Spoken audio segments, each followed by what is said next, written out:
Hey, Steph Curry and the Warriors taking on the Trailblazers. Steph had himself a night. I mean, he had himself a 62-point night, a career high. Yeah, awesome indeed. Here's how it all went down. Halfway through the first quarter, Warriors up 2. Curry dancing around the arc. Got Dame Lillard on him and drops that in Dame's grill. Curry already with 9. A little later, Curry running to get open. Just enough space. Puts him at 14. Finished the first with 21. Step back. Got CJ to jump, and he's got 31 at the half. Here's Draymond Green on how Steph came out of the gate. I could just see, like, Steph has a tendency at times to kind of around with the basketball. There was no around. He came out, and everything was shot or attack. What he said, all of it. You know what, though? He was on a mission, I think, to make a statement. Well, he normally comes out and he blanks around, and he didn't blank around last night, like Draymond said. Hey, 59, and he wasn't done. Draymond to Steph, and he dropped another 3. Watch this one. 2 defenders on him. He don't care. Oh. Can the brother get a foul? 62. Here's Steph. It was a good night. From the jump, I was feeling fresh and had things going. Just see if I could sustain it, throughout the game, and it was good, obviously, to get the win, considering how our season has started against a really good team. But to get a 60 ball, join my splash brother Klay Thompson in the club, it meant a lot. All right, let's go by the numbers on Mr. Curry. Steph needed only 36 minutes to collect his career-high 62 points against the Blazers, making him the first player since Kobe in 2005 to drop 62 in 36 minutes or fewer. At 32 years, 295 days old, he's the second oldest player in NBA history with a 60-point game. Only Kobe was older at 37 years, 234 days old. And Curry became the first player in the play-by-play era with over 30 points in each half. The only other player with 30 and a half of a game in that span, back to Kobe in 2005. It's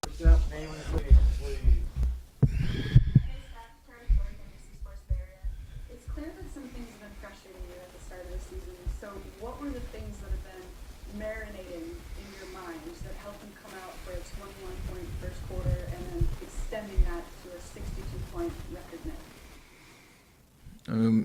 Losing in the fashion that we were in the first 3 games was never a good feeling, but you got to take those lumps and learn from them. And I think I think I said on Friday, we got to test our resiliency, and we obviously proved that tonight. We got a lot more work to do. It's more so just trying to get to that level that we expect, and to be able to get a chemistry and a kind of expectation of what it's going to take for us to win this year. And we showed a lot of bright spots, obviously, tonight. Offensively, I saw the pictures and, the way that they were defending me a lot better. I was able to pick and choose my spots, obviously be aggressive from the start, and, shots fall. It was a pretty crazy night. And Draymond said you could tell right away there was a little or I starting to stand in Is part of this still personal for you? Cue the Jordan meme, right? I take all that personally. It's just an opportunity to kind of assert my will on the game early and try to create some energy and, get off to the right foot. I think as crazy as it sounds after the game, all we really wanted to do was win the first quarter and take it from there. And obviously that's what we did, and continued momentum. And, we got a winning spirit. We just got to figure out how to do it consistently. And against the good teams in the league, it's going to test us.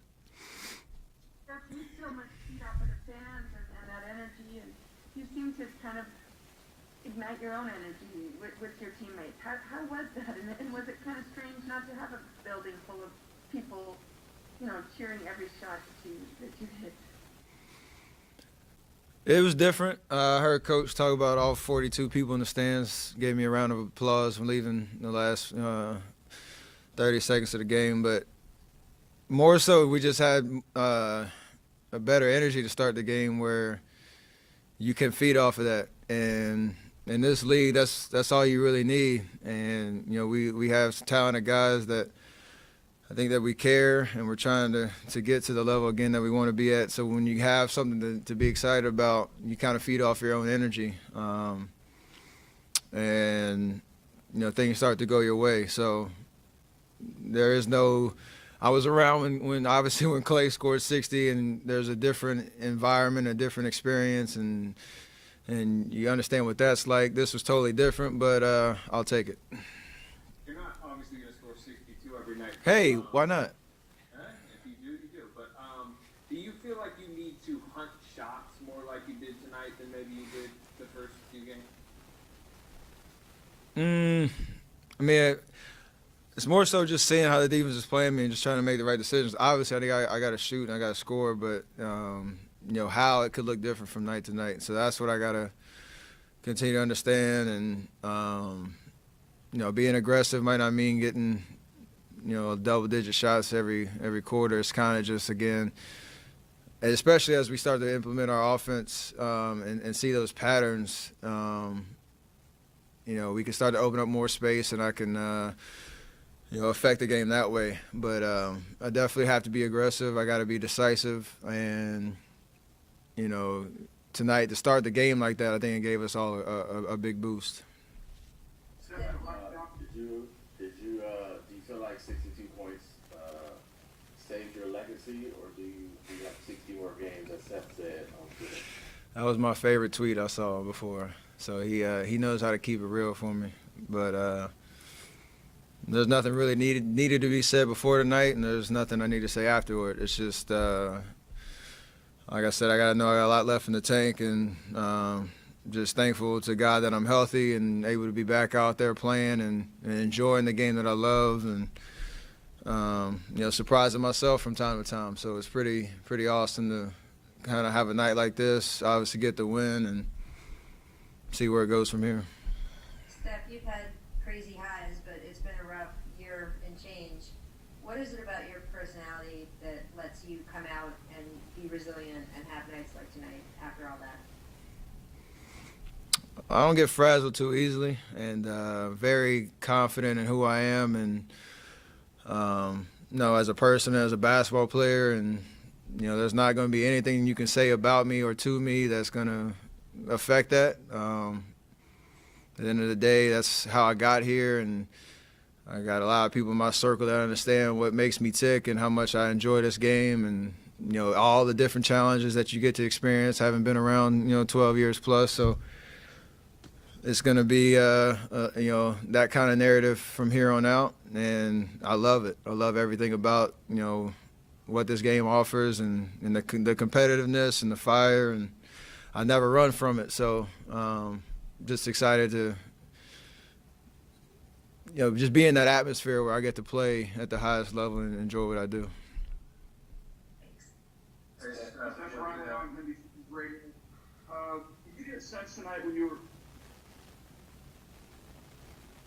Go ahead, Mark. Thank you, sir. Steph, ordinarily, if we saw you scored 62 points, we would think you hit a gazillion threes. But tonight it was like a lot of downhill, a lot of attacking the rim. Was that something you saw in the matchups? What motivated this approach to 62? Just being decisive. I saw, whether it was pick and roll or getting off the ball, kind of slowed down a little bit, and knew that if we got to the right, our spacing on Friday was not great, and we looked at some film and understood how to get to the right positions on the floor for everybody to have room to work. And I got to those spots in the first quarter, and it was just, I was feeling good. I obviously had good energy and was able to get downhill and get to the bucket, and that softens the defense up a little bit, and then you can start to get some transition threes, or obviously got to hit some tough ones from time to time, but it's just a matter of taking what the defense gave me in the first quarter and getting a good flow from there. So definitely helped, honestly, to play the same team twice and make the adjustments. It was really like a playoff type vibe where you can watch the film, know that they probably weren't going to make too many adjustments because it worked on Friday, and we had to answer. Hey, Steph. Kylan with Cron 4. Have you talked to Klay Thompson at all tonight? I saw he tweeted at you about joining the Elite 60-point club. No, I haven't talked to him yet. I'll call him on the way home, but I appreciated the tweet. I've been chasing to get in that club, since he did it. So, it takes one to know one, so I appreciate it. Just one more follow-up about him, but what has your communication been like with him over the last couple games? Obviously, some ups and downs. I know that he wishes he could be there. Have you talked to him at all just in the last week? Has he had any advice or input for the team at all? We all exchanged texts, and he sent us all a dope message before our first game on the East Coast last week, and yeah, obviously, want him to be around. I think he hopefully be here soon and be a part of the fold and start his rehab process. But he brings such a great energy to the room, and we miss it. So looking forward to having him around. Criticism doesn't get to you, but you're obviously very perceptive. You know what's said and all the people that are talking. So as you go through a game like this, have you figured out over time why so many people are so critical of your game, seemingly constantly, no matter what you do? I mean, you have guys and fans and teams and all across the board, whoever you root for, whatever player, whatever team. It's kind of where the league is right now. It's you got to take the good with the bad in terms of when you have a 5-year stretch like we had, and obviously I don't have the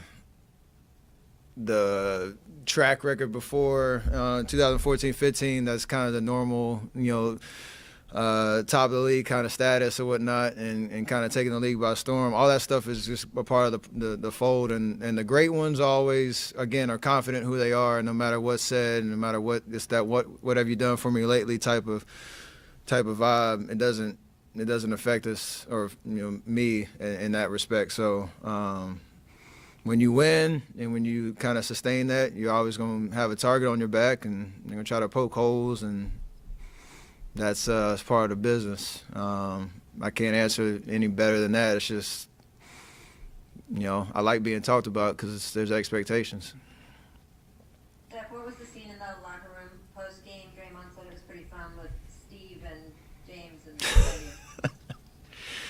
Yeah, I took the Rook shine tonight. He had his first double-double, and Coach gave him a pump fake, thought he was getting a game ball. I think he showed his hands, and then he's like, "Nah, I'm just playing. We got to give it to the guy that scored 60." So, yeah, a good fun moment. Actually, yeah, I was over there cheering. I thought he was really going to give it to him, and I was going to try to get a replacement or something. But I got to take that one home. Draymond had one tonight, but what did he give you elsewhere, pretty much everywhere else? Take Draymond's defensive highlight reel tonight, and that's a clinic on how you affect a game on that end of the floor. It's a master class on just being in the right place at the right time, seeing things two steps ahead, being vocal, helping everybody be attached and on a string. And we don't just say what we say about him defensively. He actually proves it and shows it time and time again. It was flawless in terms of how he can impact the game without scoring a bunch of points. I want to take advantage of your hoodie, and after a game like tonight, how do you celebrate? And does it include, since you do have the Luka Fiasco daydreaming hoodie, does it include special food and liquor? That was really good, really good. Nah, time with my wife tonight. We got a game tomorrow, so that's why I was kind of late getting here. Got recovery, got to turn around and play the Kings tomorrow. But I'll definitely listen to his album on the way home in the car for sure. Let's do one more. I gotta get somebody. Last one. How do you handle Eagles' criticism to your advantage? It's no different than how I approach every game. It's just kind of an extra little fire, but it's a long season, and a lot of things can happen, We have a lot to focus on as a team to, get to where we want to be as a unit and competing, night in, night out. So that's all you got to really focus on, and we're about that life right now. Great, thanks everybody. I gotta get Steph to